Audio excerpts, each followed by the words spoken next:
안녕하세요. 한자 끝장 김쌤입니다. 제가 어제는 우리 집 뒤에 있는 산에 올라갔어요. 산에 올라갔더니 벌써 진달래가 많이 피어 있더라고요. 봄맞이를 하러 갔더니만 이미 벌써 봄이 와서 돗자리를 펴놓고 잔치를 하고 있지 뭐예요. 그래서 꽃 구경 참 잘하고 왔습니다. 여러분도 지금 밖에 나가면 꽃잔치입니다. 기분 전환도 하실 겸 꽃 구경도 하시면 참 좋으실 겁니다. 오늘은 부스 4획을 시작합니다. 지난 시간에 부스 3획을 할 때 하나 빠진 게 있어요. 자축거릴 척이라고 하는 부스가 빠졌습니다. 그림을 보시겠습니다. 사람이 종종걸음으로 걸어가는 그런 그림이 있죠.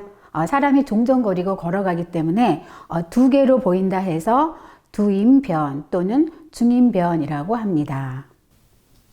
이 두인변은 허벅지, 정강이 또는 발을 의미를 하게 되겠습니다. 그럼 관련된 한자를 살펴보겠습니다. 하나, 둘, 셋. 이것이 자축거릴 척.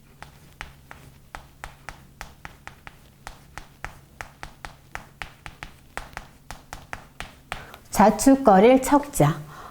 이 두인변에다 작을 요자, 그 다음에 뒤져올치 이렇게 하게 되면 이것이 뒤후자가 됩니다. 이걸 살펴볼까요? 이 자축거릴 척에다가 그 다음에 작을 요와 뒤져올치 이거는 작다라는 의미가 있죠. 그 다음에 이것은 뒤져올치.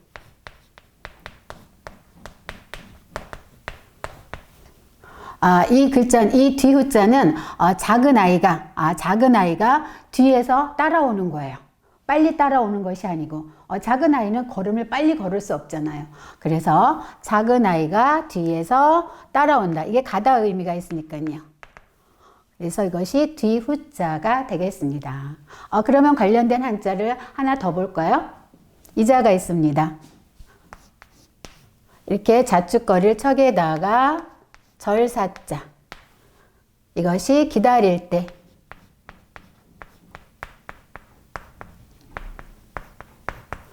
여기서 기다릴 때에서 이것은 절사자잖아요. 절사.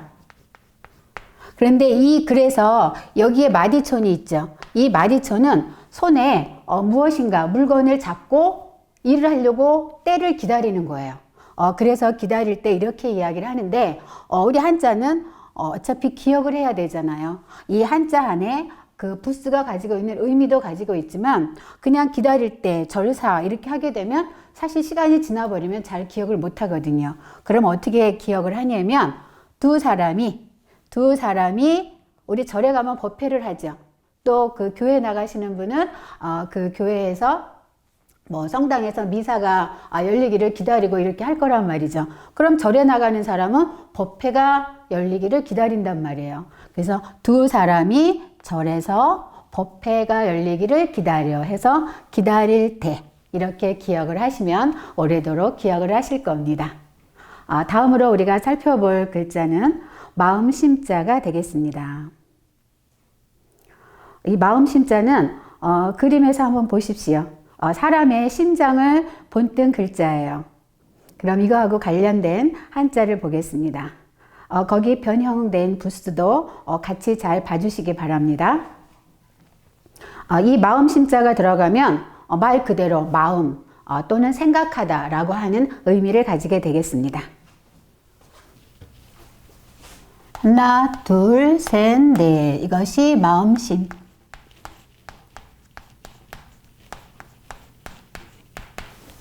그래서 이 마음심자하고 관련된 것이 밭전자에 밑에 마음심자가 들어갔습니다. 이것을 생각사 이렇게 이야기를 해요. 그러면 이 생각사자는 밭전자와 마음심자가 합쳐진 거죠. 이것이 밭자예요. 밭. 그런데 이 글자가 만들어졌을 때는 이것을 밭으로 본 것이 아니고 우리 사람의 이 뇌라고 생각했어요. 생각을 가슴이나 또는 우리가 뇌로다가 머리로다가 생각을 하잖아요. 그래서 이것은 받전차처럼 보이지만 이것은 우리의 머리의 뇌를 생각을 했고 머리와 마음으로 생각한다 해서 생각사자가 되었습니다. 그럼 한 글자를 더 알아볼까요? 이거의 변형 부수가 이렇게 8팔자가 되어 있는 것도 있고 또 어떻게 해요? 뚫을 꼰자에 이렇게 하나, 둘. 이것이 변형 부수예요. 그럼 요거하고 관련된 것은 이렇게 이거 날생자거든요. 이것이 성품성이에요. 성품, 성자. 이게 마음이죠.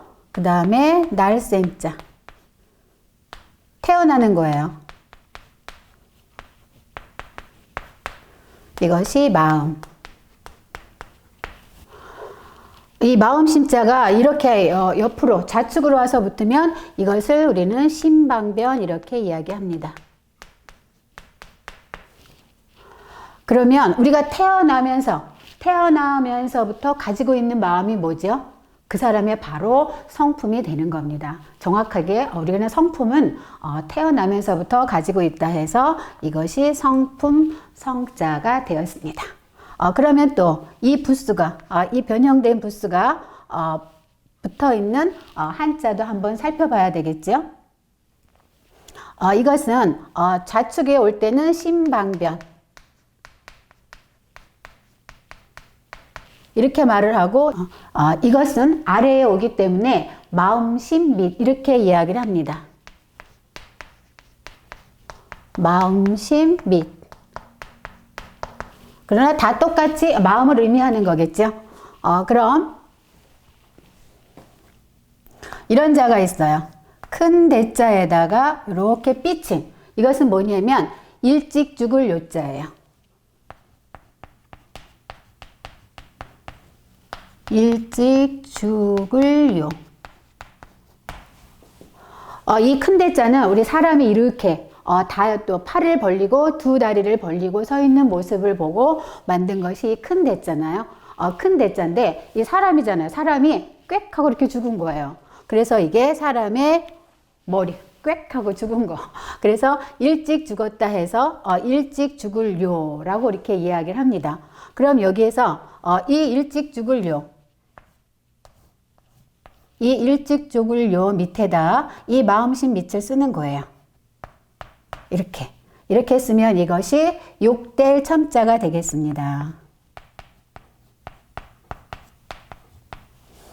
욕될 첨. 우리 사람이 일찍 죽으면 그 가족이나 주위에 있는 사람들이 이 괘씸한 거 이러면서 욕을 하잖아요. 근데 그 욕이 진짜 욕이겠습니까? 너무 일찍 가서 서운하고 그립다라고 하는 그런 마음이겠지요. 그래서 이것은 일찍 죽을 요자에다가 마음심, 마음으로 그리워하잖아요. 그래서 욕될 첨자가 되었습니다. 다음은 창과자를 살펴보겠습니다. 그림을 보시죠. 그게 창처럼 생겼지요.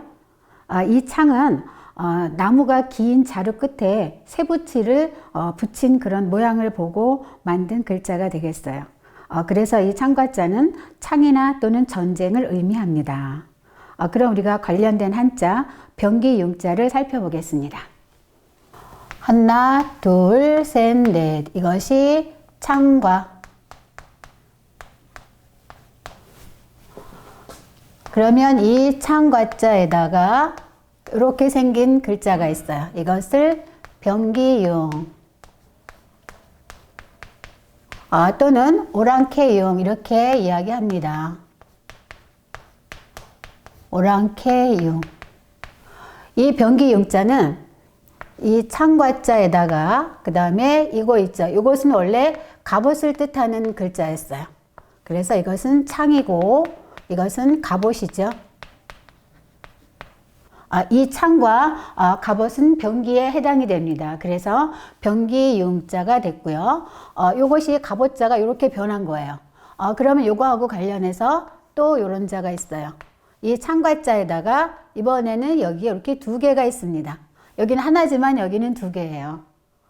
이거는 뭐냐면 이 창을, 이게 사실은 열십자가 두 개잖아요. 그죠? 근데 이걸 그 양손에 창을 들고 있는 그런 글자입니다. 그래서 양손에 창을 들고 오랑캐가 쳐들어오면 어떡해요? 지키고 경계를 해야 되겠죠? 그래서 이것이 경계할 계자가 됩니다. 경계할 계. 근데 저는 이것을 기억하기 쉽게 어떻게 또 기억을 하냐면 20사람이, 이게 10십이니까 이렇게 두 개니까 20이잖아요. 20사람이 창을 들고 경계한다 해서 경계할 계자, 이렇게 저는 또 기억을 합니다. 그러면 이 창과자가 들어간 또 하나 재미있는 한자를 우리 한번 살펴볼게요. 싸움 전자라고 하는 게 있어요. 입구자 두 개에 갑옷갑에다 한일에 창과, 이것이 싸움 전자입니다.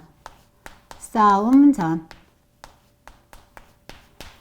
이 싸움 전자는 이거를 한번 우리가 그 해체를 한번 해볼게요. 입구자가 두 개죠. 그 다음에 갑옷이 있고요. 그 다음에 한일이 있습니다. 한일. 그 다음에 여기에 싸움 전자, 창과자가 있어요. 이거는 뭐냐면 두 사람을 뜻하고, 이것은 갑옷이죠. 갑옷. 그 다음에 이거는 하나예요. 하나. 이거는 창. 그래서 어떻게 했냐면 두 사람이 갑옷 하나를 차지하려고 창을 가지고 싸워요. 그래서 싸움 전자. 이렇게 기억을 하시면, 이 복잡해 보이지만 아주 재미있게 이야기로 기억을 하시게 될 겁니다. 다음으로 우리가 살펴보게 될 것은 모방자입니다. 이 모방자는 그림을 한번 보십시오. 그림이 이게 어떻게 배루다 보입니까? 두 척의 배를 나란히 그 머리 부분을 묶어 놓은 모양을 그린 거예요. 근데 배처럼 안 보이시죠? 어쨌든 그림은 배 두 개를 갖다가 머리 부분을 묶어 놓았는데 그 모습이 모가 난 것 같다 해서 모방자가 나왔습니다. 그리고 또 어떠한 뜻이 있냐면 그 쟁기가 앞으로 나가는 방향을 나타냈다 해서 방향방자도 되겠습니다. 그럼 이 모방자는 방향이나 또는 두루 널리 무엇을 본뜨다라고 하는 의미를 가지고 있어요. 그럼 관련된 한자 결의족자를 살펴보겠습니다.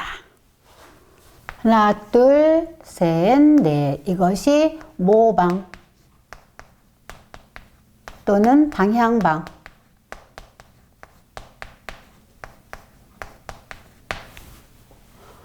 그래서 결의족자를 살펴볼 건데요. 결의족자는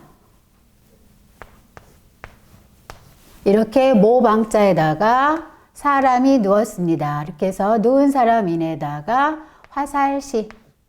이것이 결의족. 이것이 결의족자예요. 그럼 이 결의족자를 우리가 해체를 한번 해보겠습니다. 모방자에다가 그 다음에 이렇게 생겼죠. 이거는 사람이라고 보시면 돼요. 사람인자. 그 다음에 화살시. 그래서 이거는 방향방자가 되고요. 어떤 방향을 나타내죠. 그 다음에 이것은 사람. 그 다음 이것은 화살시니까 화살.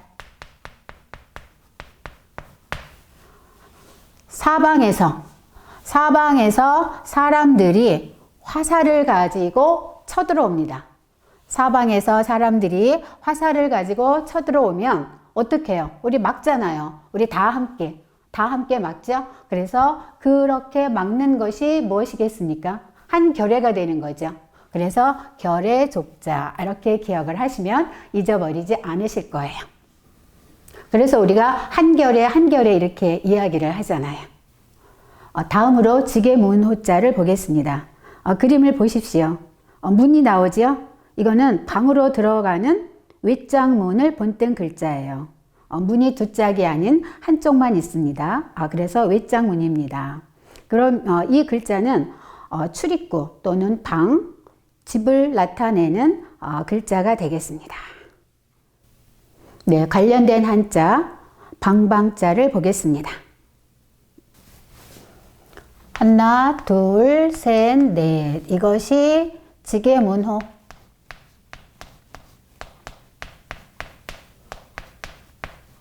또는 이것을 지포 이렇게 이야기해요. 그 다음에 또 문자를 빼고 지게호 이렇게도 이야기합니다. 그러면 관련된 한자, 이 지게문호에 여기에 이렇게 모방자가 붙어 있어요. 이것이 방방자가 되겠습니다. 방방자. 이것은 이렇게 지포자에다가 그 다음에 우리 방금 배웠죠? 방방 또는 모방 이렇게 배웠습니다. 이것은 문을 나타내잖아요. 윗장문. 그래서 방으로 들어가는 문을 나타내는 거죠. 그래서 방방자가 되었습니다.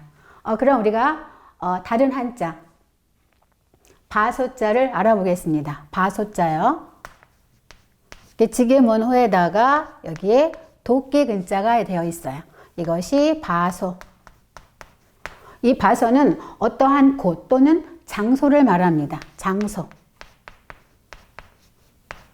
이 지게문호에다가 도끼 근자가 되어 있죠. 도끼근. 이 도끼는 뭐냐면 이것이 도끼예요. 도끼근. 도끼로 우리는 나무를 찍잖아요. 나무를 쾅쾅 찍어요. 그래서 도끼로 콱 찍은 바로 그곳이다 해서 어떠한 곳을 나타내는 거예요. 어떠한 곳 또는 장소. 그래서 바소자가 되었습니다. 네, 오늘은 여기까지입니다. 저는 다음 시간에 찾아뵙겠습니다. 지금까지 한자 끝장 김쌤이었습니다. 바이바이. 감사합니다.